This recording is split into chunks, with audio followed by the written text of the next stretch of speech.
తల్లి లేదంటారు, శివుడికి తల్లి లేదంటారు. తల్లుంటే జడలట్లు కట్టనిచ్చేనా? తల్లుంటే పులితోలు చుట్టనిచ్చేనా?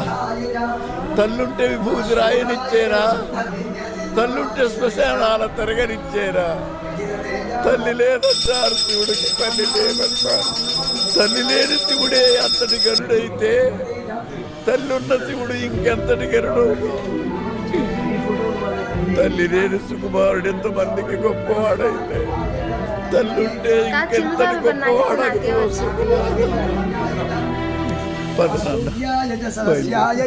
ఉంటాను. నువ్వు కూడా రావచ్చు కదరా. నేను రాను. ఒకప్పుడు ఈ ఊరు నాకేం పనిస్తుందని ఆలోచించేవాడిని, కానీ నువ్వు కలిసాక ఈ ఊరికి నేను ఏం పని చేయగలను ఆలోచిస్తాను. నమస్తే అన్న. నమస్తే. ఎక్కడికి వెళ్ళినా చేతులు దండం పెడుతున్నారు చెప్పు. నీ వల్లే ఉన్నోళ్ళు ఇంతకన్నా ఏం కావాలి చెప్పు.